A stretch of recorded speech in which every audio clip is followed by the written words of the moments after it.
All right, here we are, another episode of Let There Be Talk. The date is January 22nd. It is a Monday, and we have some fire here today. My guest, who I've been chasing to get on the show for, I don't know, maybe 10, 11 years, is Mr. Steve Vai. And I cannot even tell you how much I love Steve Vai. And I do feel as much accolades and glory that he gets, I still feel that he is very underrated, mostly in the songwriting platform. And if you don't know what I'm talking about, you're going to want to go back and look at the songwriting credits for David Lee Roth's Eat 'Em and Smile and the Skyscraper record. And of course, all his solo stuff, but I'm talking about actual full-on rock and roll songwriting. This guy and the guys in the Eat 'Em and Smile band have done something that is super rare. And I talked to Steve Vai about it on the show. Him, Billy Sheehan, and Greg Bissonette, basically, they were not a band. They had not played together, and they got in a room and created some of the greatest rock songs of the 80s. And the only other group of people that I think have ever done that hadn't played together, were thrown together, was the Ozzy Blizzard of Oz and Diary of a Madman era, with Randy and those guys just being thrown in a room and going, hey, let's write a rock record or a metal record. Anyway, long-winded intro, but holy shit is this guy badass. Just go back and listen to stuff like Ladies' Night in Buffalo. Just listen to that groove and that solo. Listen to Hina. Listen to Yankee Rose. Come on, you put that on, it is fucking summer spilling out of your speakers. And also all those videos and the tours, just mind-boggling.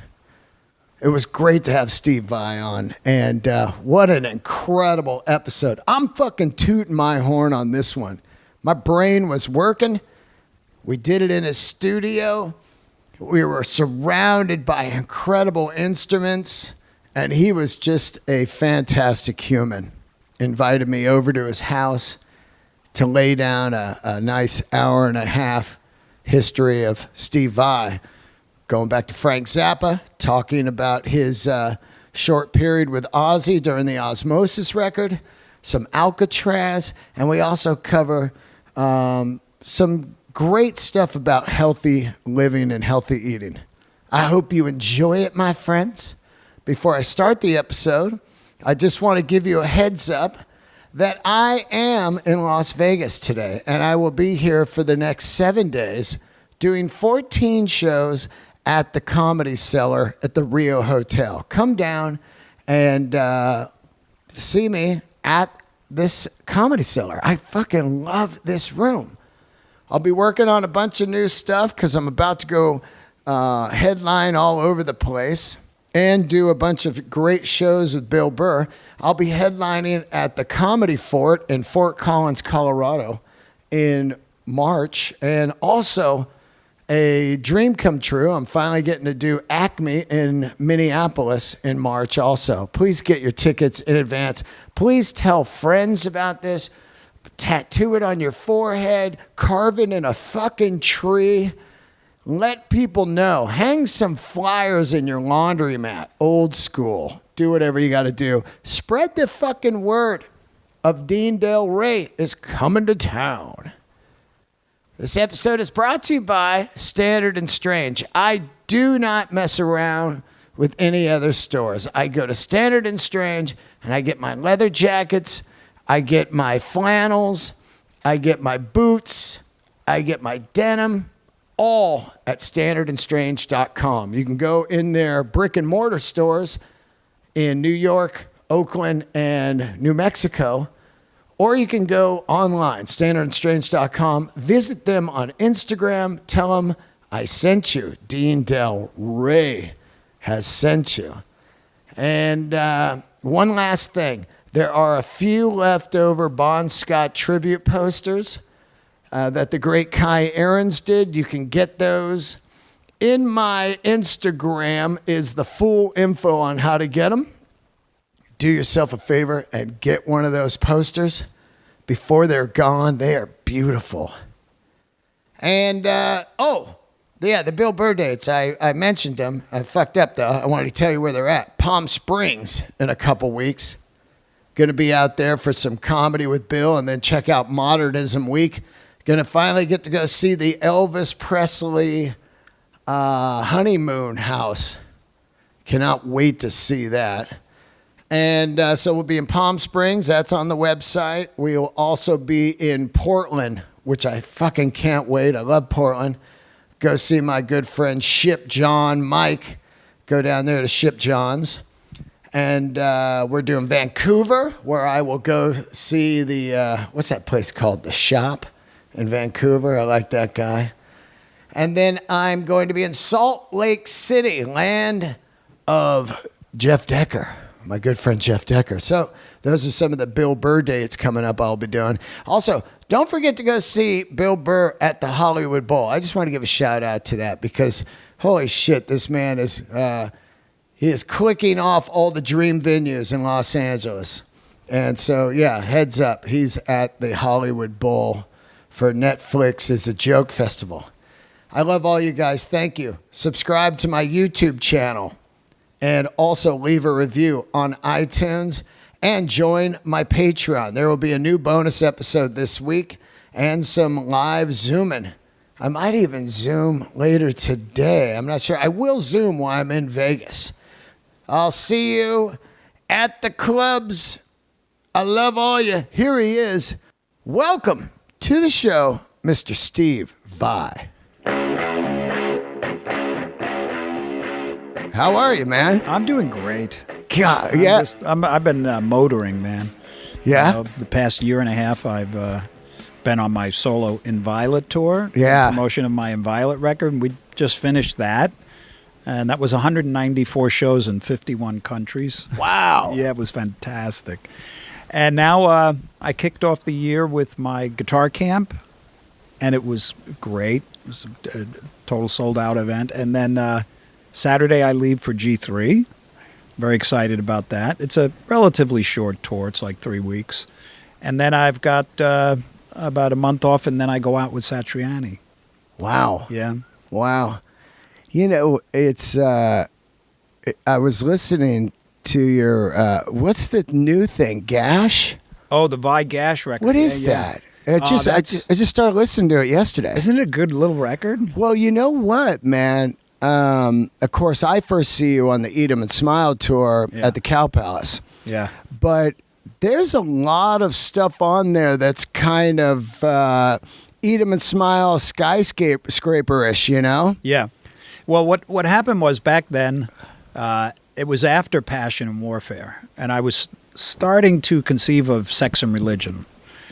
And I was also very ensconced in the biker culture, the Southern California biker culture. Motorcycles. Motorcycles. Oh, I love it. Rode all my life. Yeah, me too. Oh, when I was a kid, when I was a teen, I was building mini bikes and motorbikes. My brothers had Harleys. I always wanted one. I could never afford one. And when I finally moved out to California, my first mode of transportation was a little 350 Honda. Wow. And I loved it. I mean, it was a piece of junk, but driving around California on a motorcycle, there's just nothing like it. And I always hoped to get a Harley one day, but this just seemed like an impossible dream. But eventually, when I got the gig right before I got the gig with Dave Roth, I bought a Honda 750 because I really needed some moving power.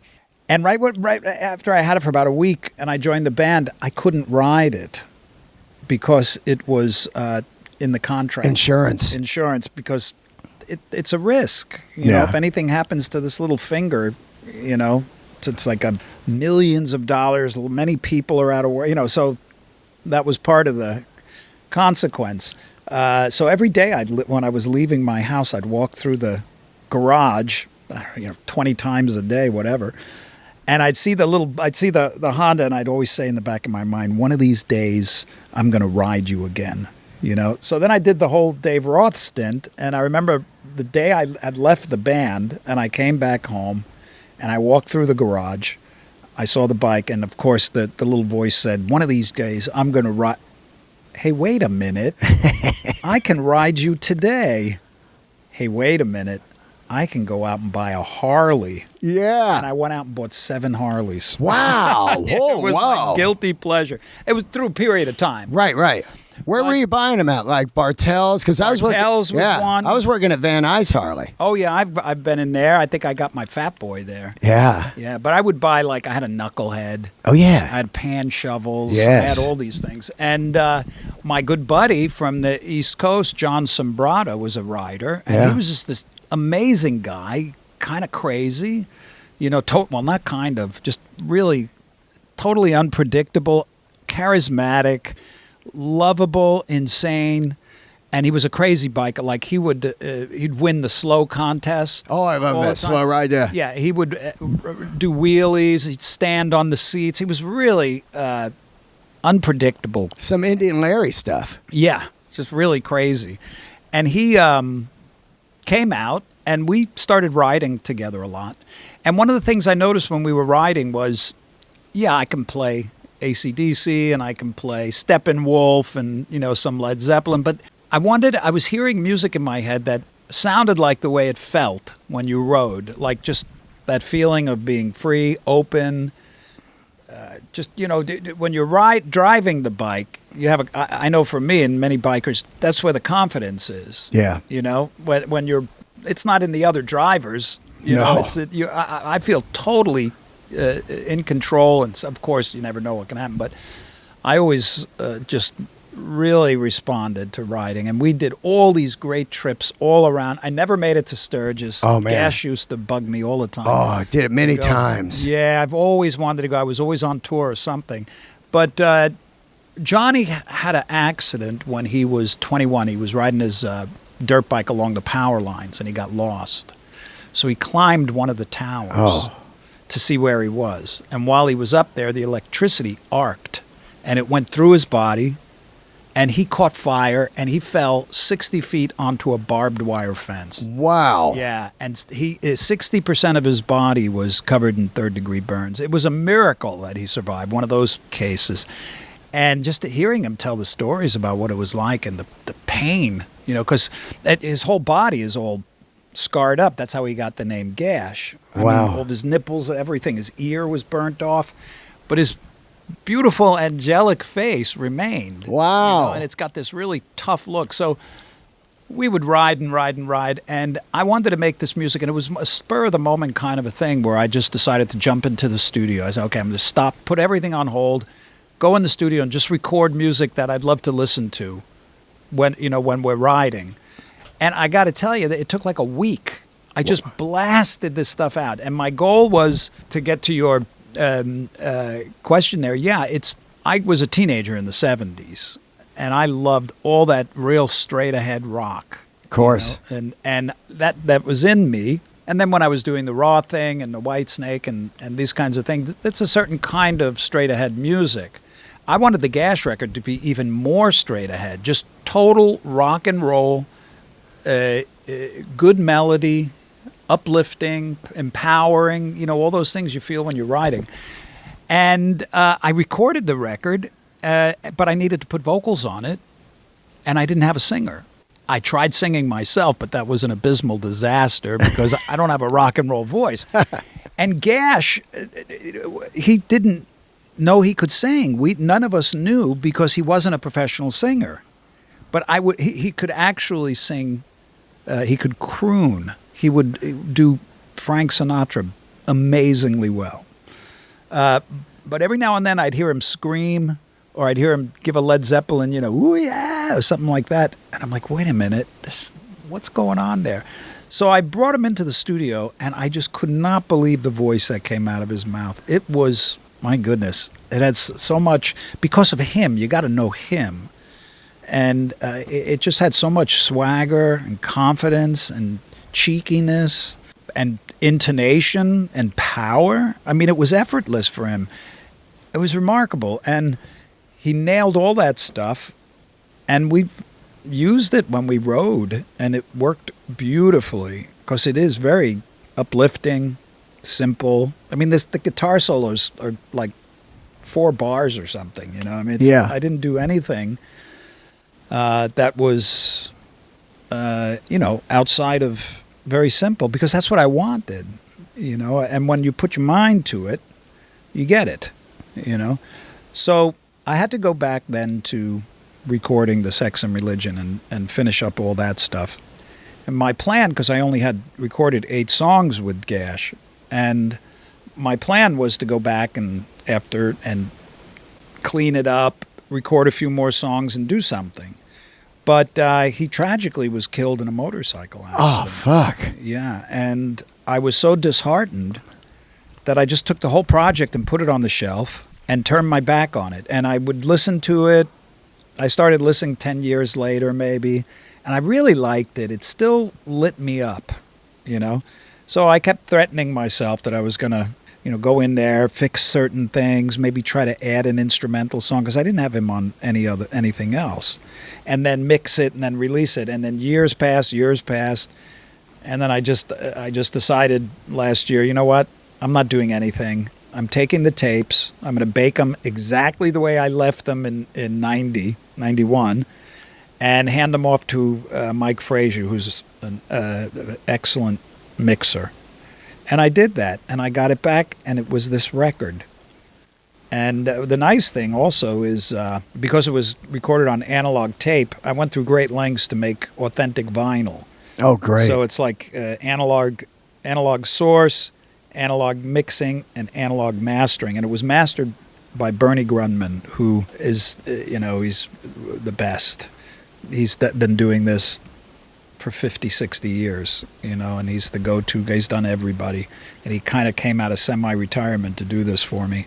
So it's a nice little project. The thing that was most surprising to me about it is I thought I'd release it and, a couple of fans would be interested in it. But, wow, it got on the radio. It was so well received by the critics and stuff. I was so surprised, and also the fans. So that's nice. How long was it conceived after Skyscraper? Because was it like a year or a couple? Because it's definitely that animal of songwriting. Yeah, no, it's even much more straight ahead than Skyscraper. Of course. Yeah, but it's got some Eat 'em and Smile, Elephant Gun kind of. Yeah, I wrote all that stuff, so it's right. It's coming from the same source. But that's a type of music that's in me that I can turn on anytime. Wow. Well, I haven't done it in so long. I don't know, but recently I played In the Wind from the Gash record at my camp because somebody wanted to sing it. And it was the first time I played any of that music ever. And it was so much fun. It was so easy and just nice. But I think after Skyscraper was Whitesnake. Yep. And then there was Passion and Warfare. And then I was settling into Instrumentals. Sex and Religion. Right. When I had Billy on the show years ago, and absolutely, of course, worship the Eat 'em and Smile and Skyscraper era. It's really bizarre to think about that because I don't think, something I would compare it to would be Ozzy when he leaves Sabbath and these 3 guys write the 2, records, Randy and those guys doing that. Where you have guys who have never played together, you have no idea, and then chemistry happens in the songwriting, which is almost impossible. And, my point is, when you got together on the Eat 'em and Smile, was the songwriting just flowing out instantly? Were you trying to find the style? Because you're coming out of Zappa, that's really wild music. Yeah. And this is straight ahead rock and roll. And it doesn't sound like Van Halen. It sounds like Eat 'em and Smile group. Yeah. Well, going into it, I wasn't exactly sure what to expect. But once we got into the basement and started playing, it was obvious that we had a really powerful unit. So we were in the basement for a while, Dave's basement, rehearsing and trying out different things. Some of it was Dave bringing songs in, cover songs that Yeah. you like to hear and just play. So the songwriting, there's various ways that people collaborate. Sometimes, from what I understand, U2, the guys just get in a room and they just start playing together, and then something starts formulating, and that's a sort of a unconditional collaboration. You whatever you contribute, that's what it is. And then there's people that will get together, two people, and hash out a song and then bring the band in. Yeah, Page Plant style. We didn't do so much of that because another way that songwriting and collaborating can transpire is somebody comes in with an idea or an entire fleshed out track. And with the Eat 'em and Smile, it was some of that. I would come in with a track, but Dave would always approve or disapprove a song. He knew what he wanted, and he was, his instincts were paramount. So he would then take a tape or something, and he'd get in his really cool Panama car. Yeah. And The drive Merc. around in the back seat and write the lyrics. So there was a couple of songs on Eat 'em and Smile, like Shy Boy, that existed. Of course. And Dave heard that and said, okay, we're doing that. A classic Talus song. Yeah. More on the Skyscraper record, the other guys came in with tracks. Like Brett Tuggle came in with a couple of tracks that Dave liked, so we worked on those. But in those situations, it wasn't a co-publishing kind of a thing. We didn't. The publishing usually determines who wrote the song. Of course. Yeah. And the money. Yeah. Well, the songwriting split does that. The publisher, sometimes the songwriters don't own the publishing. But in any event, with Eat 'em and Smile, somebody would come in with a song, and we'd work on it together. And it would switch around a little bit, but Would that be a three-way split? Was Dave like that? Dave wasn't greedy at all in any of that stuff. Awesome. But there is a protocol for songwriting. So with Shy Boy, nobody participated except Billy because he wrote it. I believe that's the case. And with something like Yankee Rose, Of course. I had that whole track, and Dave wrote the lyrics, so we split that. And that was the way it was for a lot of the stuff, because there wasn't a substantive change in the track. Exactly. Even if we moved the verse or the chorus, that's not a substantive change. A more substantive change is sing this melody and this lyric instead of what you're doing. Then that person becomes part of the songwriting team, and that was very open. Nobody was clamoring at the publishing devil. Do you know what I mean? Yeah. Nobody's. That's- Also, you're just hoping you get a good track. You're not like, what's my cut? Yeah. That's it. You want the best track, and I've gone through various psychological changes in regard to that. The publishing demon. One point I was very protective about who was writing what, but that dissolved. And a lot of that happened with when I was working with Ozzy. Oh, wow. On the Osmosis. Yeah, because Ozzy and I were supposed to write this stuff. And a musician came in that was working with us, and he started submitting ideas and stuff. And I was naive, and I said to Ozzy, what's the situation here? I was under the impression that you and I are writing this. And Ozzy, in his innocent brilliance, said, I don't give a motherfucker if Pia comes down here and writes something. We just need a good song. And that was the end of my publishing demon, really. Yeah. I said, that's right, because it's never going to, you want the best song. And it's nice to work with people. It is. Yeah, and you get sometimes, 2 heads, 3 heads are better than one, So there's great advantages to co-creating. There is. On a creative level. Now, I do that, and I love doing that. But for my solo music, I don't. I usually don't. It's a committee of one, and my goal is to create a catalog of undiluted music. And I'll collaborate occasionally, But I very heavily collaborate with musicians on their parts because you want them to bring something to the table. When you were first writing with Roth, I always thought about this because I sang and played music for 25 years. And when I was young, I had no idea of keys and stuff. A guy would be writing a song, I'd bring the melody and vocal to it. Did you guys ever really sit down and think about the right key for Roth? Because that stuff is really high now when you think back to the stuff on Eat 'Em and Smile. A lot of people were like, oh, Dave should do an Eat 'Em and Smile tour again. That would be huge. But then could he sing it now? Because it's so high compared to the Van Halen stuff, different keys, Well, that's it. It's interesting because the human voice is definitely precarious and it's delicate. And any situation that you're in, whether you're an elite athlete or a virtuoso musician or a singer, time will change you. Time. We have peak moments. We have our prime, and then after that, people that remain interested figure out ways to adjust. Right. And they do great. Sometimes much more better, more mature music. Robert Plant. I mean, killing it right now. Yeah. I mean, I really love his stuff outside of Zeppelin. Killer. Yeah. He's got soul, man. He really does. And his voice, he's adjusted. There was a period, and this is just a bystander, and a big fan of Plant. He was a powerhouse of doom, with Led Zeppelin. But that kind of singing kicks your ass. Totally.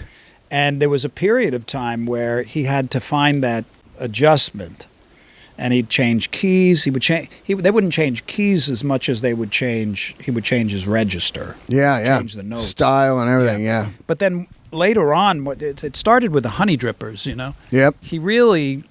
He's got such a beautiful crooner voice, too. Oh, yeah. Do you remember? Yeah. That was killer. It was killer. And all that stuff he does with Alison Krauss, it's just, his voice is just silky. And big Elvis guy. He loved Elvis. But he didn't try to relive the glory days of yore. Right. Because it would have been impossible. But he's matured into something different and deeper.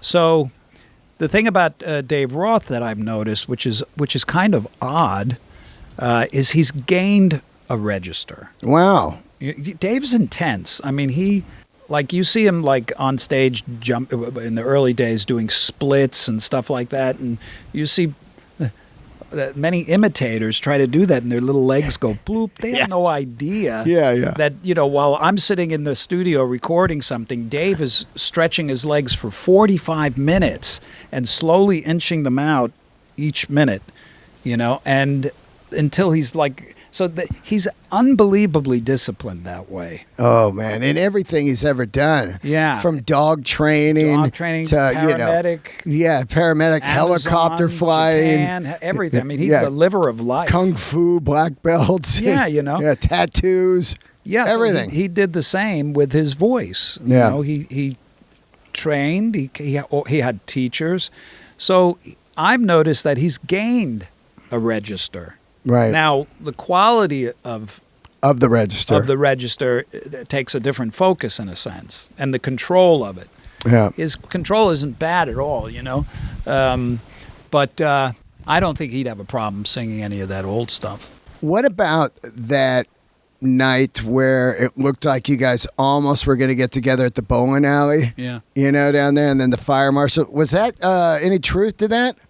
Yeah, that happened. The way that happened was we were invited to play at the Lucky Strike Bowling Alley, right. Which is every Tuesday night. It's like a hang for all sorts of musicians. Everybody would go down there and just jam, right? Right. I have I was hosting it early on. I was like the comedian host. Oh, great. And I'd bring up the players, and it was really cool. It got fucking big. It got big, right? Like all kinds of players were coming around, and so Billy and Greg and myself were invited to sing with Ralph, the singer for Atomic Punks and But he's a great singer too. He does Roth, the old Roth. He kills really it well. Yeah. So we thought, well, let's do a couple of Eat 'em and Smile songs. We'll do Yankee Rose and Shy Boy. Yeah. So then I thought, I got to ask Dave, just in case he's interested. And I said, hey, we're doing this thing. He went, sure, I'll be there, So he came here to the house, and we rehearsed, just me and him. And then we got in the car, and we went over there. And when we arrived, the line was, it was all the way around the building and all the way down the street. I couldn't even see the end of it, and it took up the whole sidewalk. And I'm thinking, what's going on here? What is this about? And then we get out of the car, and I discovered they were there because they didn't even know Dave was going to be there. They just thought it, and I got out of the car, and Dave had to drive around the block and come out. And when he did, then everybody knew. So the place held like 350 people, and they stuffed 1,700 people in there. Whoa. And we're backstage, and we're ready to go on. And you know how it is with the curtain? Yeah, yeah. And I go out there, and the first chord to Yankee Rose is just a big... Yeah. big Wow. giant, Yeah. So I'm going to hit this chord, and the moment I hit this chord, the curtain's going to open, and we kick into it, and Dave comes out. Yeah. So he's waiting in the back, and right before I'm standing there, Billy's there and Greg's there, and I'm just about to hit the chord, and this guy comes up to me and goes, Steve, you can't play. And I said, What do you mean I can't play? I'm playing. Yeah. And he goes, no, you can't. The fire marshal is here, and they want to shut the place down. They're going to fine you if you play. And I said, okay, Yeah. I'll pay the fine. Yeah. And he goes, really? Well, let me see how much it is. And he says, well, the fine is $5,000 if you play. So, okay, I'll play. Yeah. And he Pay goes, to no, play. Wait. But then you'll go to jail. Oh, fuck that. He said they'll close the place down. They'll lose their license. All this stuff. And I'm like, my hand is just hit the chord, Vi. Hit the chord, man. Yeah. Forget about all this shit. Just go for it. And then I started seeing everything, and I can't do it. I can't do it. I don't want to get people in trouble. I don't want to get the club in trouble. Right. Right. And I don't want to get me in trouble. And, so I didn't hit the chord, and I went back and I told Dave, we can't play. We can't. The fire marshal is here. They're closing the place down. They're kicking everybody out.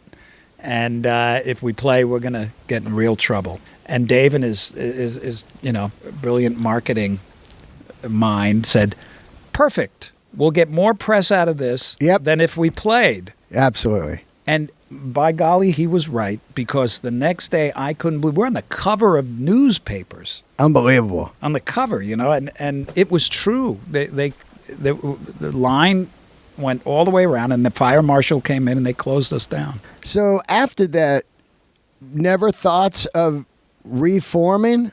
I mean, this thing would be huge right now. Well, I get asked that quite a bit. Of course, I know you do. I want to know because I'm such a huge fan of that era. Yeah. Well, it's hard to say because, you never know what can happen. Right. There was a period of time where we talked about it and we considered it, but then Van Halen was back, so Dave was out doing that. And, there comes a time where you feel the train has left the station. Yeah. Then I heard Dave retired. Right. So, and I'm so ensconced in my solo career. I get it. I get all the it. stuff I'm doing. So you never know, but it doesn't seem likely. Right. Right around in that period is really where I see the Jem, of course. I go by performance guitars on Ventura at Cahuenga there every day on the way to the gym. Oh, yeah? Is that the original building, and are those the original guys? I think, is it Toomey? Yeah. Yeah, he's still there. He's the guy. Yeah. Yeah, he's brilliant. He's great. I don't know if it's the same building. I haven't been there for decades. Right. I think I occasionally still may send some stuff to him, but usually only if it's not an Ibanez guitar. Ibanez does all my stuff. But I don't know where the building was right across from... In-N-Out Burger? Well, no, it was Capitol, the big Capitol. Oh, yeah. So it was right around there. Yeah, now they're by In-N-Out Burger. Kind of Paquito Mas over there. Yeah. Yeah, one day I was just driving by and I went, hey, that's that place. You know, it's an interesting company because if you look back at the time, 77, 78, 79, of course, Charvel is starting to happen and explode, and then Jackson. But Performance was another type of company like that really a lot of people don't know about. I only knew about it because it was on your headstock on that Swiss cheese guitar. Yeah. And so I was like, who's that? Well, Performance Guitar was a shop Right. that fixed guitars and sold guitars, and they made some guitars. So they would have their neck, their bodies, you know, this kind of thing. I don't know how much independent business they did, but I don't believe they ever tried to notch it up to be a national or international guitar selling company on the level of a Charvel or Jackson or Ibanez or anything like that. That's wild. Kumi basically is a great... Tech. Well, he's an artisan guitar builder. So he built the Swiss cheese one. Did he do the flame No, one? he didn't build the... Oh, he didn't build it. No, when I was a kid, Yep. like from the day I was born, Yeah. there's a family that lived down the street, the Despagnis. And Joe Despagni was about a year older than me, and he was just my best friend through high school. We did all crazy stuff together in the rock bands I was in high school. He used to run the lights, and he would build these smoke bombs and flash pots and all this stuff. But he also built guitars. He liked tinkering and building guitars. And he had this wild imagination. And he started to build these guitars, and I helped him, you know, just financially, though. And they were crazy because he was so imaginative, and he knew how to kind of finish them so that they looked like guitars, but they were wild. So he started making me all these crazy guitars. He made the lightning bolt, the flame guitar, Wow. the all of those crazy, the zigzag, the Swiss cheese guitar. And No. that Swiss cheese guitar is the first guitar that had a handle in it. Oh, wow. And Joe put that in, Joe Despagni, at my request. But what other guitar? I have a bunch of them. He passed away not too long ago. Wow. And but he built these crazy guitars. And the Swiss cheese guitar was stolen. Yeah, that's a crazy story. Yeah. I mean, really stolen on the, I guess, at the video shoot or rehearsal? We used to rehearse in Perkins Palace, Oh, which yeah. is a big theater in Pasadena. Famous. Yeah, and every night we took all the gear, or the techs, you know, and they locked it in a giant canister, and with a guard. And for some weird reason, somehow, one night, somebody got in there, and they stole 5 of my guitars, a couple of my really good Marshall heads. Luckily I took my main guitars home, but the flame guitar was in there. But it was in pieces. It didn't have a neck on it, so they didn't take it, and that was the most valuable ones. All the guitars they took were crap.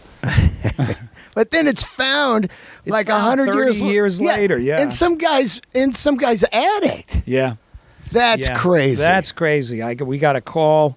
We started seeing photos of it. Yeah. So I'm like, what? And we traced it, and there was this young guy who found it in the attic of his grandparents' house in Tijuana, Mexico. That is crazy. Yeah. So the only thing I might suggest happened was they were stolen and then sold at a swap meet or something, or a pawn shop, and because it had the same strings on it. That's nuts. Yeah, and I got this guitar, and I gave the guy a big pile of cash just for bringing it back. Yeah. And, yeah, I got it. It's hanging on the wall. I can't. When I read that story, it was like the Peter Frampton one that, Yeah. went down that's in an the plane extraordinary crash. story, yeah, lit on fire. Yeah, wasn't that wild? Oh, that kind of stuff is crazy. Yeah. I saw I guess it's the first Jem pre-Ibanez at the Met with the giant handle. Yeah. And the kind of extreme kind of variation of the Strat, horns. Yeah. That's the very first one? There was 4 of them Right. that I had Performance make, and they were custom. Because I working with Frank, I learned if you want something, you just do it. He had there was nothing sacred about a guitar, You want to put something in it or change the neck And I started thinking, well, I really want, there's certain things that I want in a guitar that nobody is offering. You know, Strat style with 2 humbuckers and a single coil with the unique switching, toggle switch, 24 frets on that style guitar. That was rare. I think Jackson was the only one that had anything, but they had neck through body. Right. And big cutaway, and the floating trem that was unique to that guitar. And that was just something I came up with just by looking at the tailpiece and saying, what's stopping this bar from pulling the strings really high? Yeah. And it was just the wood in the block, so I chopped it out, and then there you go. So that was incorporated. A lot of little things that I had performance do for me, you know, and my tech at the time was doing a lot. Patrick Francis, Elwood. He's the bass player. Elwood. Yeah. Yeah, I love Elwood. Old friend of mine. Him and his brother, the Burns brothers. Yeah. And his brother's mad sound man. He's top playing bass now. Yeah. That's amazing. And he was instrumental in the whole bringing about of all that stuff. Wow, Elwood. Yeah, Elwood. And because he had to get my guitars after I had those guitars made, I felt like, okay, I'm ready. I got the guitars. I can go on tour. I don't have to suffer through limitations. And then so Elwood had to get those really put together and in shape for the tour, which he did. And I had 4 of them. One of them, the Playboy guitar, I destroyed. It was giving me so many problems through the whole tour. I ended up, I know this is stupid, but it was I was young too, I was 25, so the last day of the tour, I smashed it into little pieces and flushed it down the toilet. What a dope. I'm like, you motherfucker. Yeah? Oh, my God. Remember Cincinnati? Dude, that is amazing. But there was that one. There was the Annie Fanny guitar, which is still floating around someplace. Yeah. There's the Cowgirl guitar that I gave to a friend. And then there's the, what's the one with all the spots on it? Yeah, that's in a museum right now. So once I started to tour in these big bands, then the guitar companies were interested in endorsing me. So I thought, well, I don't want to do an endorsement. I got my guitars. They creeped me out a little bit, endorsements, you know. But then, Ibanez, I sent out the design to all the people at the time. Everybody like Gibson? Or was it like Fender, Charvel, Gibson Jackson? For guitars, no, but it was all the others. It was right. Fender, what was that one company that was around at the time that was pretty big? Kramer. Oh, yeah, Kramer. Yeah, Yamaha. Yeah, Fernandez. All these guys. I don't remember Fernandez, but the only eventually what would happen, I'd get back these guitars that were their guitars with a couple of little changes, because to build a whole new guitar, you got to retool a whole course. So nobody really wanted to do that. And but the only guitar that I got from that, and I probably got about half a dozen, was Tom Anderson. He built one. It's right he's up there great. on the wall. And it's actually got a little handle. He came closest, and it's a great guitar. And I used it on Passion and Warfare a lot. Wow. That's the one that I used. And it's one of the ones. It turned out that even Ibanez sent me a guitar that had nothing to do with the Jem. And I was like looking, I was like, oh, God, what are they? It's ugly. I would never play this. It doesn't have anything to do with what I'm interested in. So I started thinking, okay, fine, I'll just have my guitars, you know.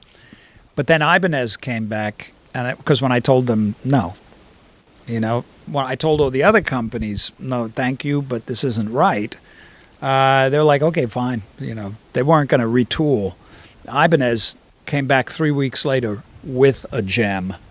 I mean, it was exactly everything I wanted. And they said, we'll make these for you. And I said, okay. Yeah. You know, and that'd be great. I don't have to worry. I got, you know, a great company.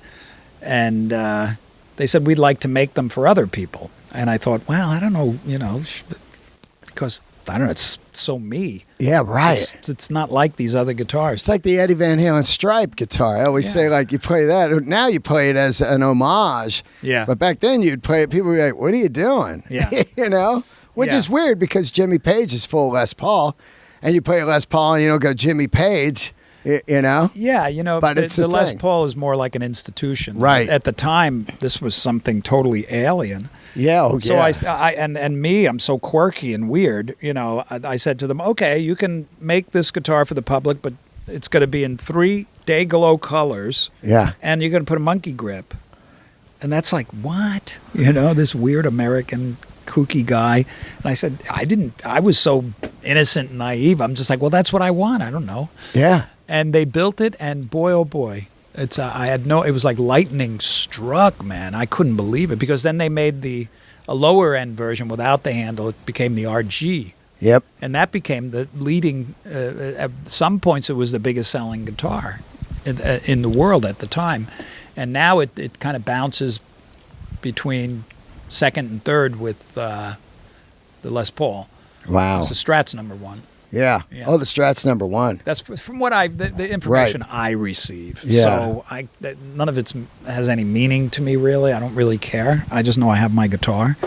But it's nice that we released that Jem, and to this day, it's the most successful signature guitar. Well, I absolutely love the guitar, and I grew up, you know, loving guitars. And I told Paul Stanley the story that I walked into a music store in Fresno one day, and they had the George Benson Ibanez. That was there, right there. It's just heavily abalone out, you know, with the killer ornate just stuff all over it. And then next to it, they had the Iceman, which was not yet the Paul Stanley, but there it was. And from that day on, you know, because I loved Ibanez early on with the lawsuit stuff. My buddy had the Strat. Yeah. I loved the V and the Explorer. Yeah. And they were phenomenal. Yeah. And then, you know, the Paul Stanley Shattered Glass comes out. But then when the Jem comes out, and for me particularly, it was the black flowered one. Yeah. I was like, this is fire. Yeah. And I have loved Ibanez. Man, they are monsters, man. Yeah, they really are. And there's tons of very creative people. I mean, all through the years, if you look at all that we've done, so many innovations and creativity, it's really great. And then the 7-string. Oh my God! That was another lightning strike. There's no Korn or anything without the 7-string. Yeah, it was something. It was a very simple, another naive, kind of a innocent thing where I was sitting with one of the Ibanez reps, and he said, "You know, I have an 8-string guitar," and I was like, "8-string guitar? How do you play that?" And I thought, 7-string, yeah, make me a 7-string, make a Jem with a 7th string, a low string. And that was really the extent of the conversation. And I got it. And I immediately, when I thought about it, I thought, yeah, I want that because that's heavy. Because nobody was even tuning down back then. Nope. You know, maybe they went to E flat, you know, right, for the voice. But I just knew that low string was going to move air. And I also thought it had potential, if younger kids heard it, to really bring it to another level. And I also thought it had potential for like a jazz player that might use that extra string for voicings and walking that you just can't do otherwise. And even for classical players, you know, it's not a classical instrument, but you can compose and perform different kinds of music on a 7-string. So this was kind of in my head, but I didn't know what was going to happen. I just knew I wanted it. And when I got it, I recorded the whole Whitesnake record with it. Yeah, Slip of the Tongue. Yeah, Slip of the Tongue. So there's usually, when you release a new product, there's an arc where it peaks and then it starts to kind of... The 7-string, I think, originally was more like a novelty, you know, and I was the only one using it. I mean, you know, others might have had a 7-string, but I'm just referring to what I knew. And but I knew, especially when the sales started to die, Ibanez said, well, we're considering discontinuing this.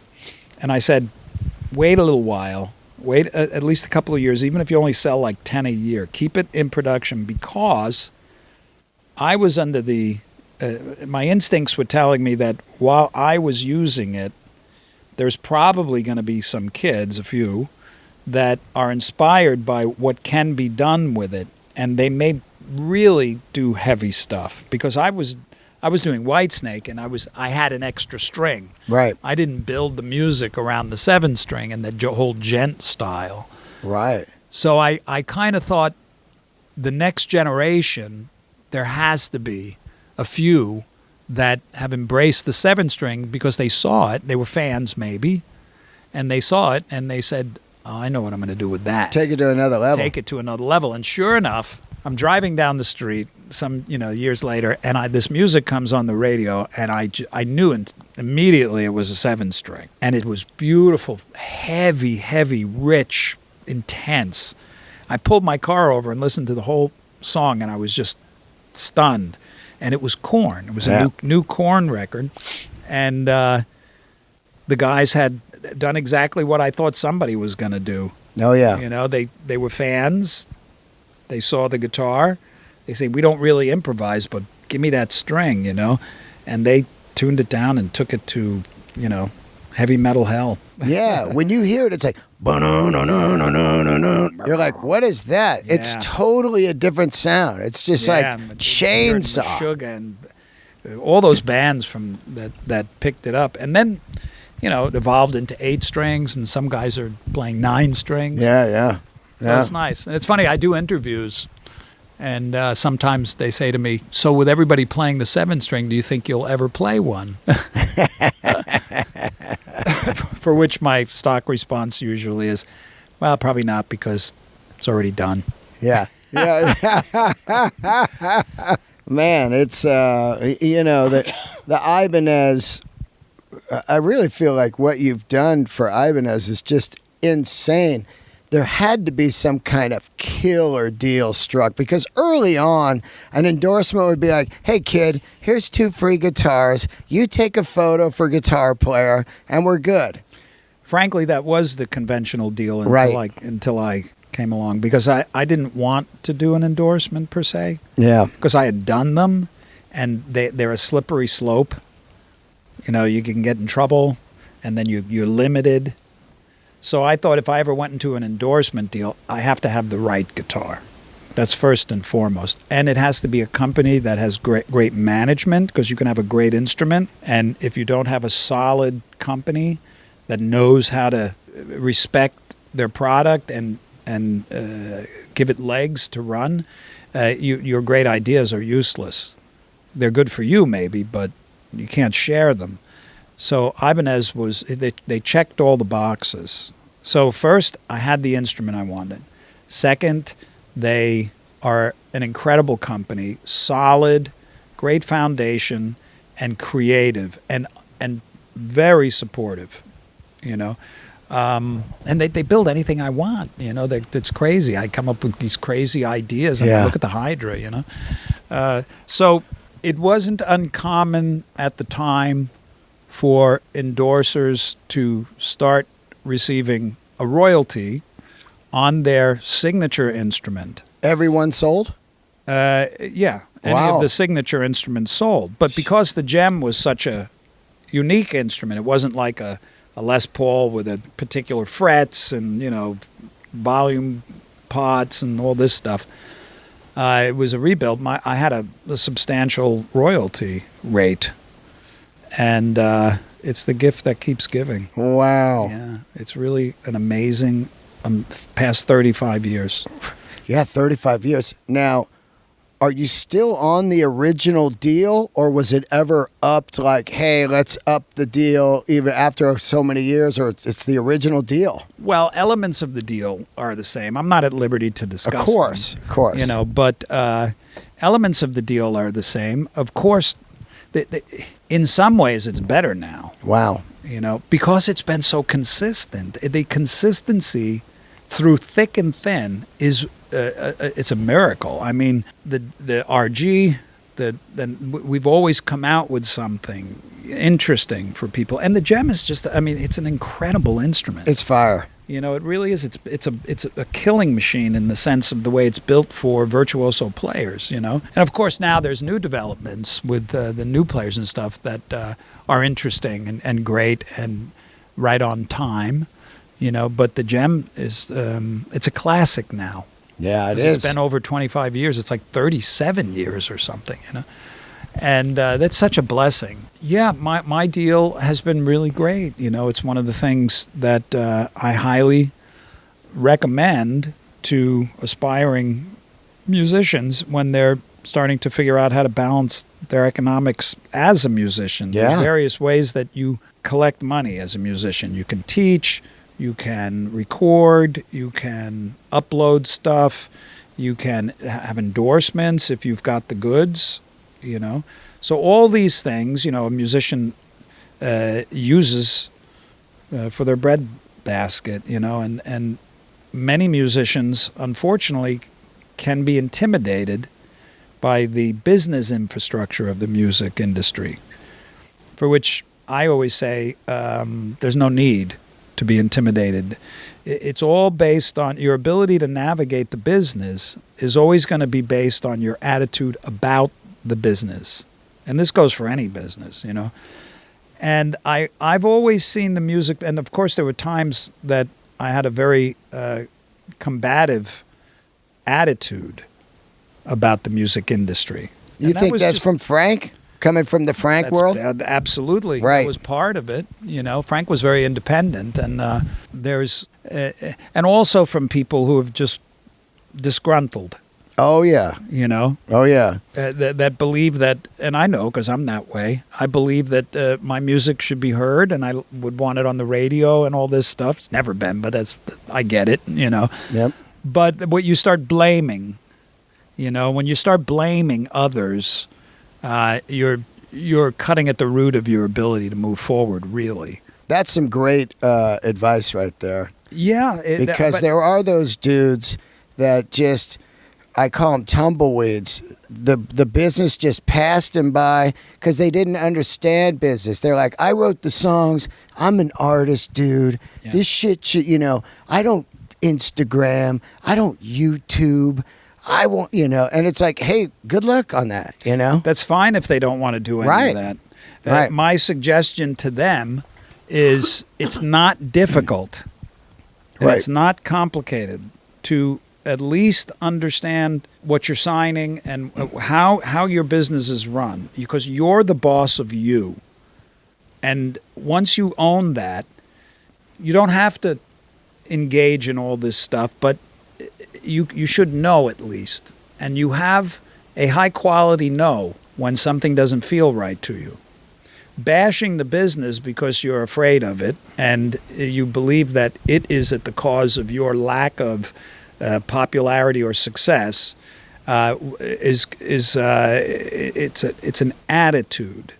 Yeah. Okay, so you have to be able to see that attitude in yourself. I was able to see it, and I changed my perspective about the music business to something that felt better and is also true. And what that is the music industry it's a great industry. It's filled with creative people in all sorts of fields. Attorneys, producers, engineers, songwriters, musicians, everything. Artists, album covers. Writers, art designers, illustrators. Yeah. And they all have a function that is important to them to do the best that they can. They need people, they need musicians, you know. So my friends that have a very combative attitude about the music industry, I asked them, is it possible for you to feel that the music business is actually there for you? Because it is. It's there for you, and you are there for it. It needs you. You need it. You know? And then with that kind of attitude, and you have to own that. You can't give yourself mental lip service. You know, you have to really see the wisdom in it and also realize that it's also true. And once you start seeing it that way, you will be attracted to those cooperative components that are right for you, not your ego. Yeah. You know what I mean? Because for your ego, it's never enough. No one will ever be good enough. You could be selling out, 25,000 seat arenas. It's not enough. Because Taylor Swift is selling out stadiums. Yeah. Yep. So if you can find the comfort level in those things that are appropriate for you, you'll thrive, and you'll thrive beautifully, and your ability to reach those goals will be a lot more accessible because your attitude has changed. You're not blocking opportunity.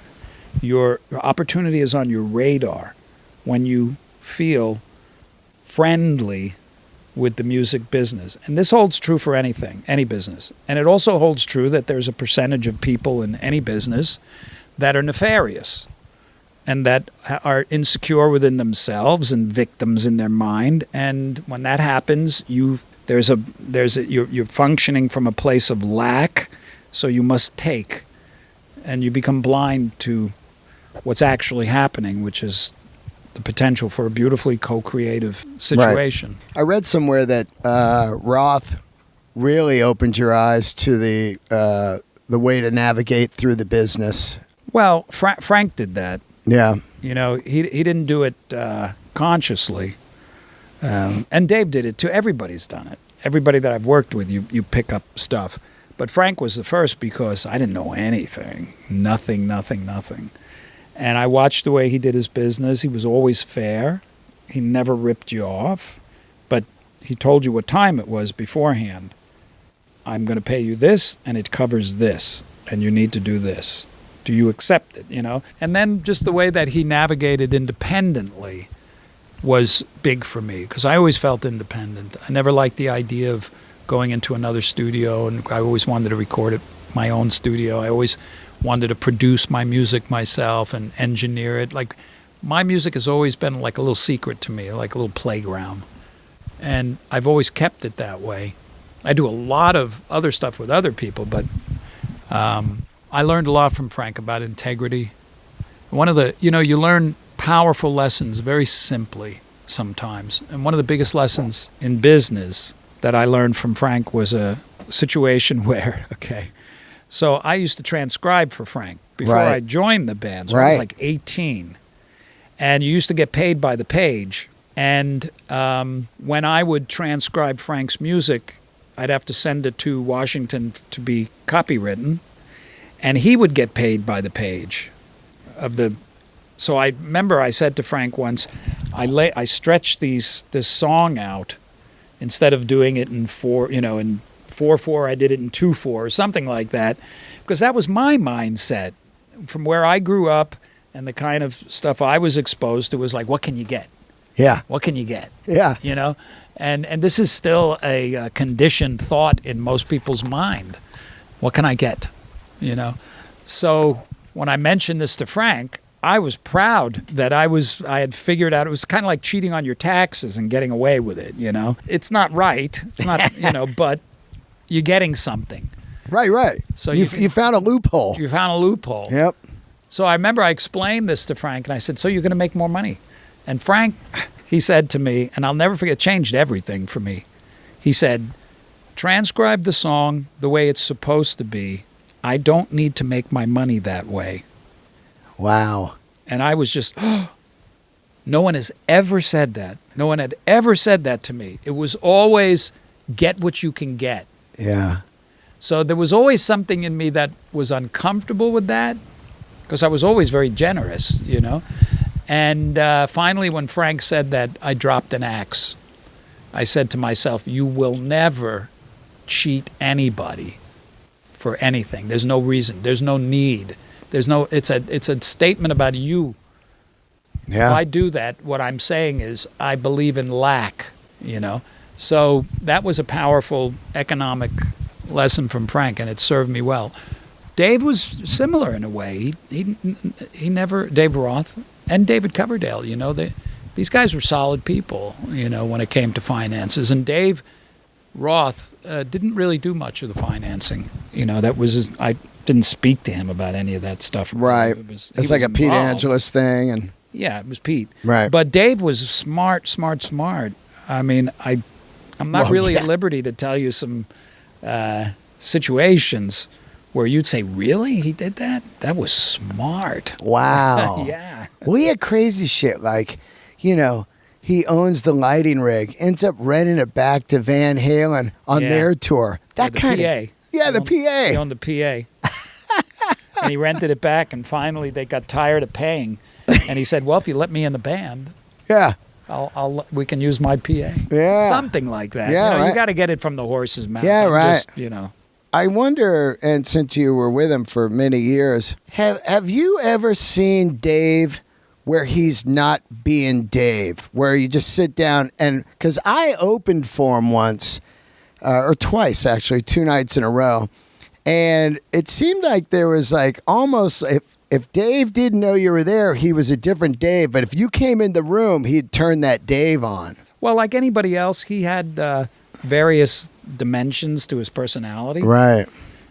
But he was Dave. Yeah. You know, and we spent a lot of time together. He taught me a lot. When I first joined the band, I was kind of gawky and awkward. And Yeah. I looked like a string bean. You know, like a walking noodle. I was hunched over. And I thought it was cool to be skinny and hunched over, you know. And he kicked my ass, man. Every day he brought me to the gym. Yeah. We went running. When we were on tour, we went running. We went mountain climbing a lot on Wow. tour. Bicycle riding. He took bicycles. We'd go for bicycle riding. And workout, man. It was rough. It was tough. He hired Kate Baxter, who was the #1 female bodybuilder in the world, to train us. Wow. You know, so he's serious about this stuff. And he got me more into being able to handle a 25,000 seat arena because you're an entertainer and you got to be with it, you know. So he started helping me with moves and, you know, etiquette, stage etiquette. You know, he was a master at all this stuff. And he really knew and knows how to create a stigma, you know, to create an image. Oh my God. You He was know? he invented it. Yeah, the thing I learned most from Dave was how to navigate the press. Oh wow. Yeah, because he was brilliant at that. At what point do you become a vegan? Is it from getting into shape and being out on the road? Had to be hard to be a vegan back then. I toured with a vegan. And he's like, oh, it's so easy now. Back then I had to eat dirt or a salad and you guys were Yeah. just eating whatever. But now there's vegan options everywhere. But Yeah. back then, man, wow. Yeah, back then I was only a vegan for a little while. Yeah. I've always been a vegetarian. Yes. And that really happened. I needed a life change. First and foremost, I would say, I don't mind what anybody eats. Yeah, I don't same here. care. I just don't mind. Anybody can eat whatever they want because everybody has to find what's right for them. You Of know? course. And I mean, it's so obvious. You know, I have a friend that if he eats a peanut, he'll die. Yeah. You know, so I was really not very healthy when I was younger, mentally and physically. I wouldn't say I was unhealthy. I just wasn't. I used to suffer from these migraines when I was in high school that were like unbelievable. You know, they keep me home, and I used to have just my digestion. I'd vomit occasionally, and you know, Montezuma's Revenge. Yeah. And I never really felt, and I used to eat meat 3 times a day. And I went through a period when I was 21 where I really had to make some changes in my life for my head and for my body and for everything. And one of the first things that happened for me was I was given a book by a friend of mine on tour, and it was the complete illustrated book of yoga. And in it, now yoga at the time was not what it is today. Super hippie. Yeah, yoga encompassed a lifestyle, a complete lifestyle. There was diet, there was exercise, there was meditation, there was mindfulness throughout your day. So this was the yoga. The physical part of the yoga was really not a big part of it. You know, it was all geared to keep you mentally ready for meditation. So I responded to that book, and I dropped an axe on my 22nd birthday, And I became a vegetarian. I stopped eating all kinds of processed food and stopped drinking and smoking. I quit smoking. Ooh. Yeah. And I had quit smoking for many years, you know, and then I started vaping. Yeah. I kind of like it. I like the nicotine. Sorry. And I don't mind. Yeah.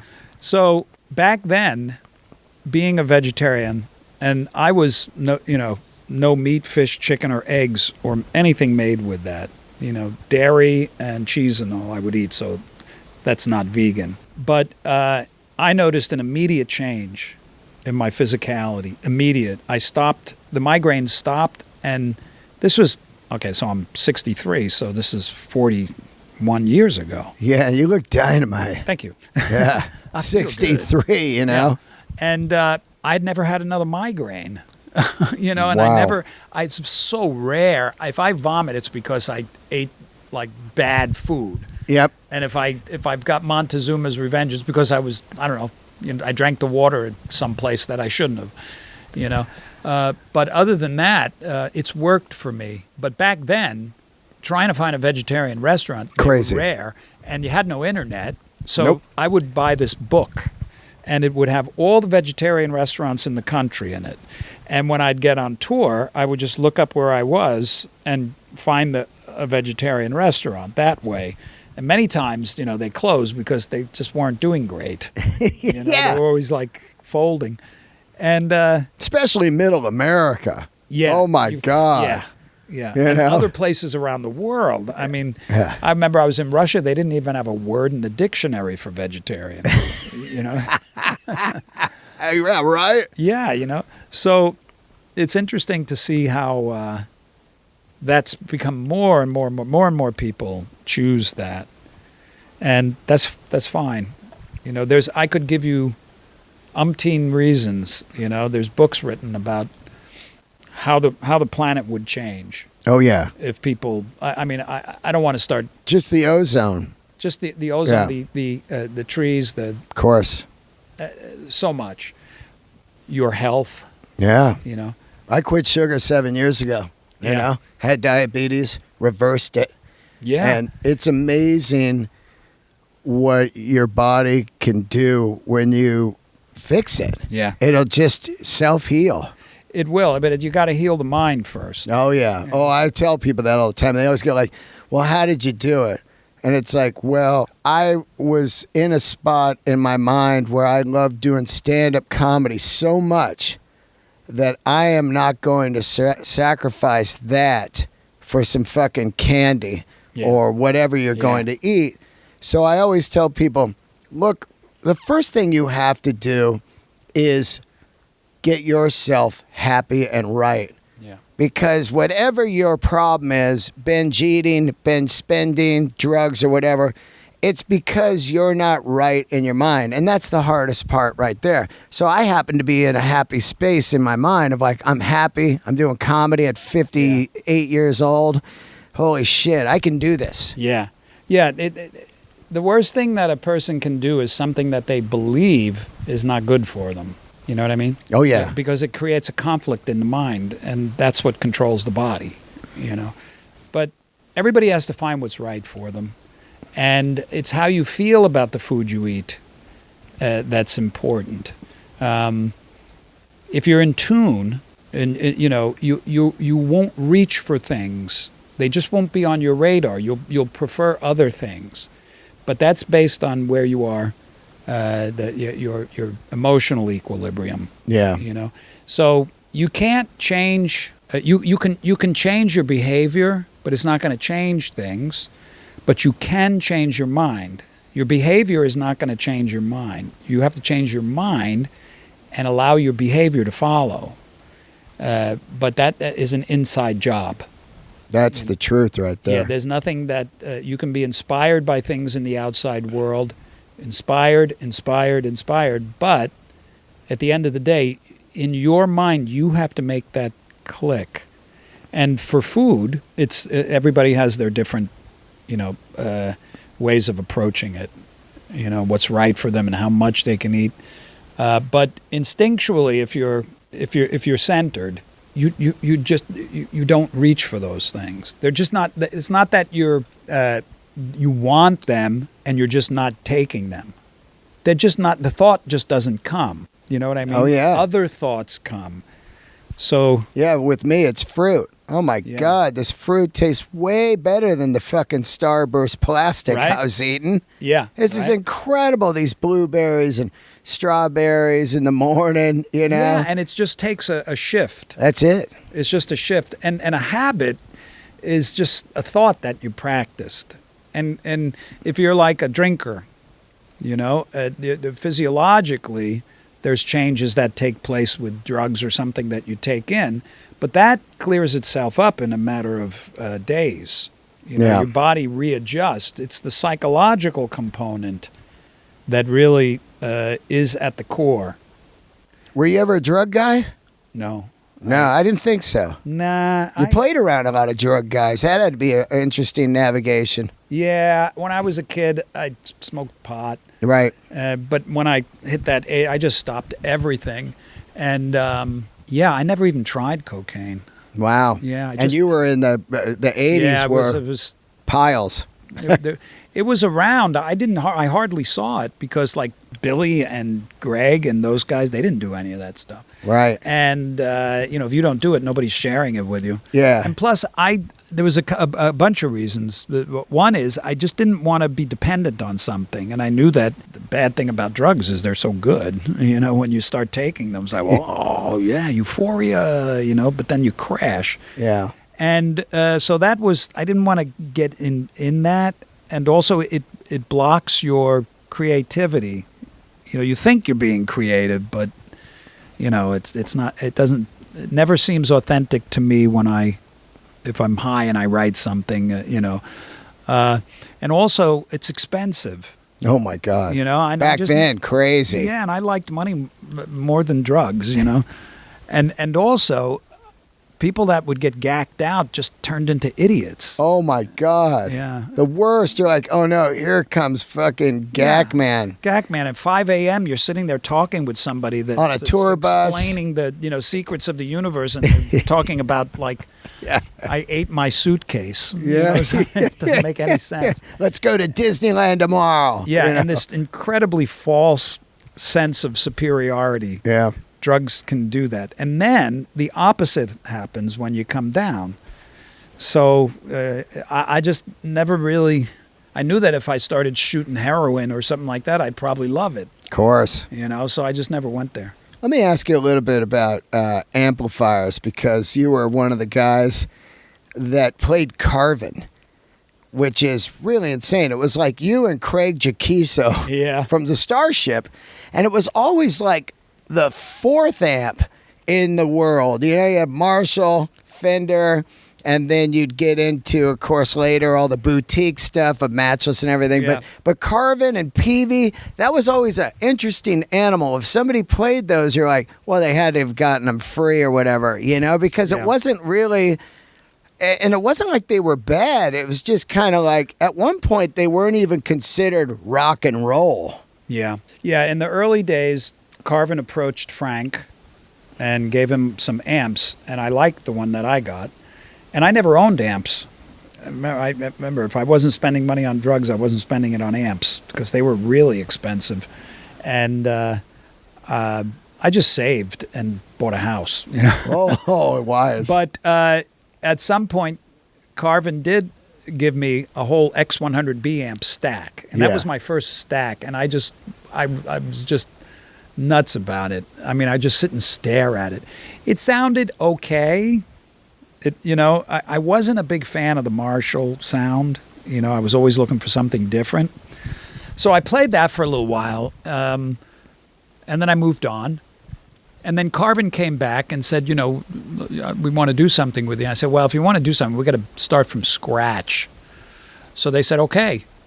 And I actually did the research. I started reading books on amplifiers, how they're built, the tubes, why certain things sound a certain way, what a motherboard, the quality of them are, and how they're wired to be point to authentically have integrity. And I just said, I want all this, you know. And it was because they were a home kind of run business, they could build very high-tech things at a reasonable cost to the consumer because they're direct.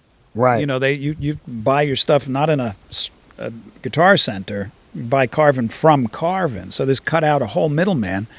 And we spent probably 3 years on the Legacy. And it was just going back and forth. I want a little more of this. And it was a great opportunity for me to sculpt my the inner ear with the outer world. You know, like what am I hearing and what is this not delivering and how can we change it? So it was a great situation. I mean, that's really a fantastic place to be. And Carvin was all too willing to make it just perfect for me. So then when we came out with the Legacy 1, I mean, that was the amp for me. That, to this day, it's still my favorite amp, you know. What was the sound that you were... Of course, you're a Hendrix guy. You're into these guys. They're all playing Marshalls back then. And really, something that was new on the world would be Randall coming out with Boogie at the time. But what were you searching for that you thought, because you obviously had heard something that you liked? Was it like, I want a little bit of this, but I like 12AX7s, or I like, you know? It was a lot of experimenting. Right. Until we hit the mark. And what I was thinking was I used the Marshalls, and they were heavily customized by Jose. Oh, yeah. Arnando in the Roth days. They're great amps. I still have a couple of them. Wow. Yeah, and but they're Marshalls, and Marshalls, of course, they're the workhorses of the Hendrix, they're all that. But I wanted to have a tone that was different than everybody else, you know, that, and so I thought, well, search for what's in your head. And I always liked to, because I'm getting on stage and I'm playing melodies and solos all night on the guitar, so it needs to be a friendly sound, you know, it needs to be something that's not going to be an ice pick in the forehead. Oh, the worst. People. It just starts grating on you, you know. Oh. And those Marshalls, they're hairy. You know, they got a lot of hair. They're fucking loud, They're loud and they're hairy, and I just never really wanted that. I do for certain things, but for my tone all night, I wanted... The tone I was hearing in my head, I'll just try to use some adjectives, was creamy, easy, friendly. It has a bite if you want it.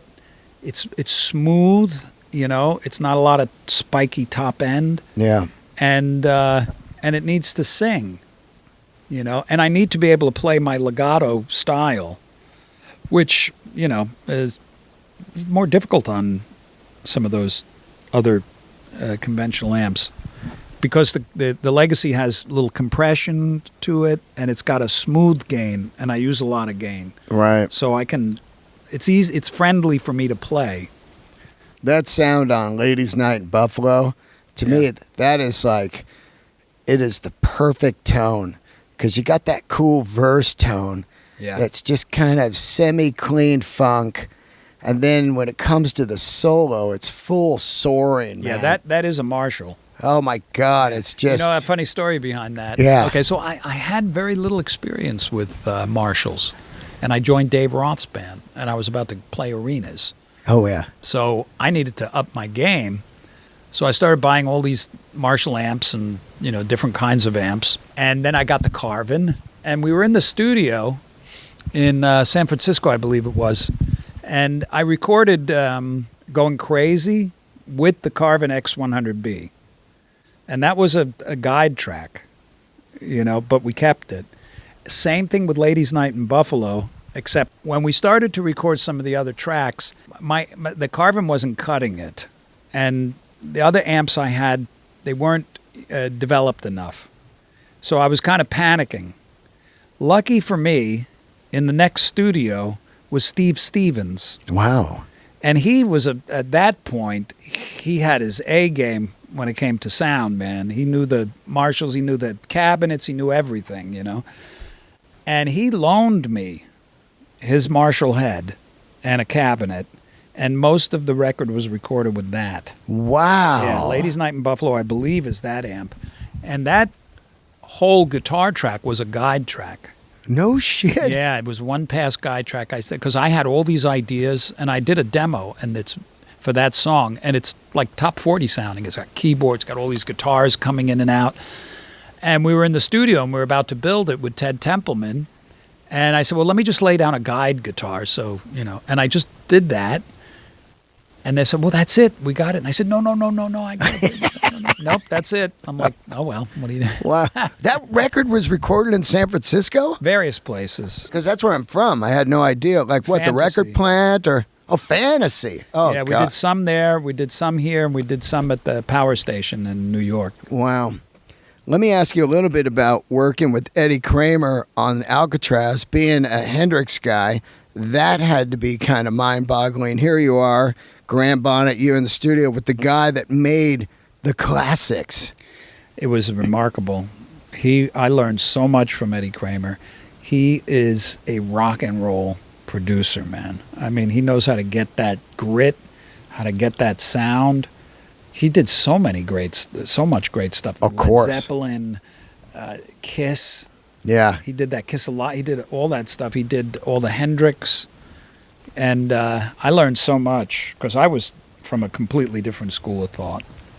I was more forensic, more careful and specific. Right. And Eddie was like, no, get in there, play. He's vibe guy, right? Vibe guy, but he knew how to get the most out of analog gear than anybody I knew, and he had a lot of great tricks, and he wasn't afraid to exaggerate sound. Do you know what I mean? Yeah. He told me great Hendrix stories about that. Oh my God. To do. Yeah. I walked around the studio, and oh my God, it's fucking mind-boggling. The guitar collection alone is crazy. It's a zillion gems in there. I did see, which is one of my favorite guitars in the last 25 years.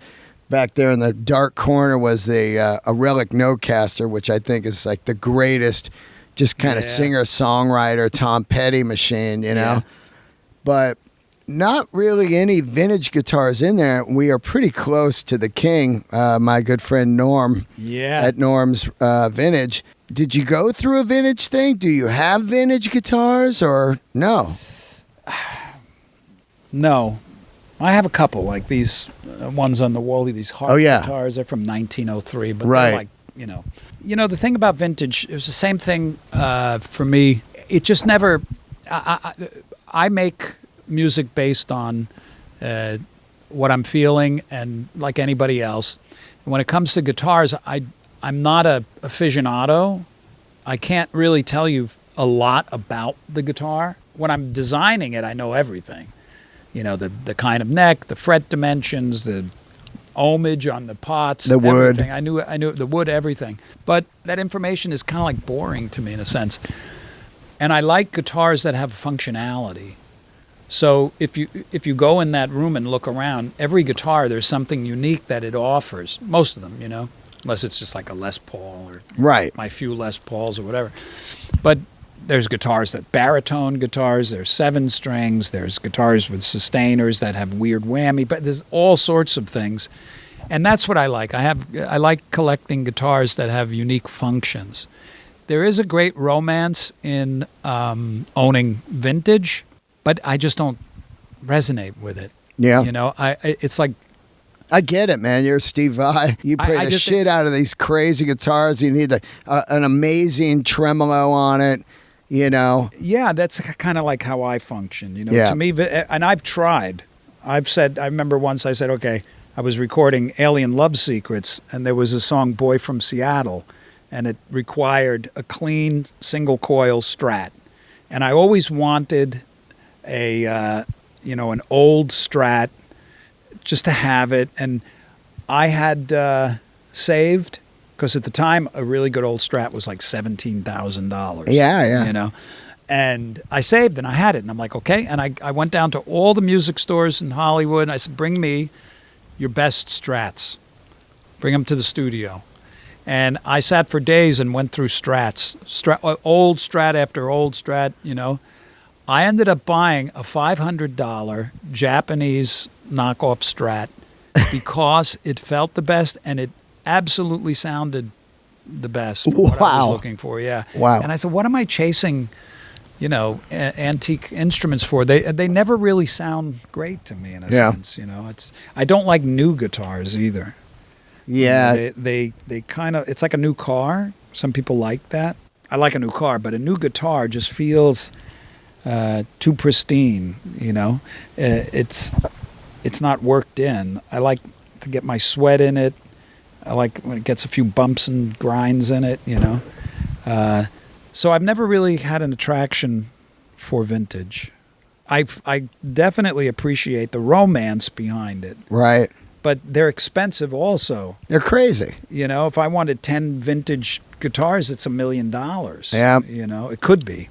So there's no need for me. I don't have that bug. Are you a car guy? No. I have one car that I bought from the tech in Edam and Smile. Oh, wow. In 86. Yeah. It's sitting out there in the driveway, and I don't drive it. What is it? It's a 300ZX Turbo. It's beautiful. I had it rebuilt twice. That's cool. It's really a cool car. Yeah. And I don't want another car. We have another car, but I don't even drive. My favorite car is Uber. Yeah. What am I going to drive? People can drive me. Yeah. It's so much nicer. Mid-century guy? There's quite a few in the neighborhood here. I love them. Yes. Well, this house that was designed by Thornton Ladd. Wow. Who was a prominent mid-century architect. And it didn't look like this. I mean, we renovated it. I totally butchered it. I don't like the mid-century movement so much unless it's contemporary. Right. So we just kind of like customized our property to fit our quirky personalities. I'm going to get out of your hair. Just two more questions. One, fractals now for you? The Axe Effects? Yeah. Oh, yeah. It's been that way since they started. Yeah. Yeah. The Fractal Axe Effects is a rack-mountable signal processor. So the moment you take your analog guitar and you stick it into a signal processor, a digital signal processor, the quality of what comes out is based on the converters, the expense that's applied to the unit. And I've tried many times, and I've taken my beautiful analog sound and put it through these rinky-dink things that they just don't come out the other end what I'm expecting, And there's latency, which means there's a delay. Like turbo lag. When you hit the note. Yeah. I can detect like a 3 millisecond latency. And a lot of these gears, they got 12, 15 milliseconds. The Fractal is a beast. It's the one piece of rack mount that I've found that the quality of the signal that goes through it is the best that I've heard. It retains the integrity of the signal, the best that converters can do in digital gear these days. It's a spaceship when it comes to doing anything you want with this. I mean, this thing, when you open up the hood on the Axe Effect, it's a space station, man. You could do anything. And it's bulletproof, It's very complicated if you go under the hood. You don't have to. And it just, the lag time is so, it's virtually imperceivable. Wow. So it's like 2 or 3 milliseconds. And it works great. But I don't use it as a modeling amp. And live, you use regular amps, like live amps? My rig for a while now is the Synergy preamps. Gotcha. The modules, because they are real modules from various amps, because Boutique Amplifiers, which is the company that owns Synergy, builds a lot of the boutique amps for a lot of the custom builders. So they license the schematics for the preamp section, and they build them into a module, and it's authentically tube. And then that module then goes to a power amp, and I use the Fryette. For me, they're just the best. They're the most powerful, cleanest. They don't color the sound. They're totally warm and easy and powerful. So I take the module and I go through the power amp. But with the Synergy system, you can have multiple modules. So I have 6 modules in. Is that right? 1, 2, 3. 6 different amp sounds? I have 3 different modules Four different modules that are stereo. So I got 8 channels. And one of them is, 2 of them are my signature module. So there's my legacy, Yeah. you know.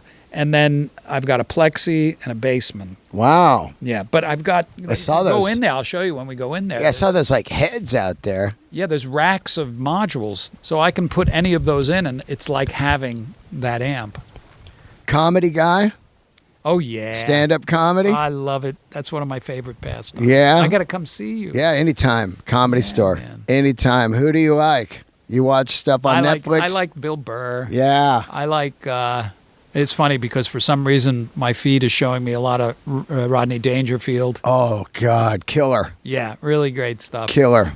Yeah, I like to go to the comedy clubs. Oh, you do? I did more when I lived over there, over Right. the hill. Right. Yeah, Yeah, we got to get you out there. I'd love to. I'll let you know next time Bill and I are on. Yeah, let me know. I'd really like. He's doing the Hollywood Bowl. Holy mackerel! Yeah. Bless. All right, real quick. You have the G3 tour coming up. Who's on that? The G3 is it's a Satriani brand, Right. so to speak. He started it, and Yep. when he started it, it was myself, him, and Eric Johnson. Yeah. And I was on a lot of the G3 tours, but then everything, all sorts of people. So Joe has been really great at building this brand and cultivating it. And he wanted to make a film. His son, Zizi, who is actually a filmmaker, create some kind of a documentary on the whole G3 extravaganza. That's great. So he wanted to cap it with a G3 tour that's based on the first one. Oh, excellent. So it's myself, Eric, and Joe. Wow.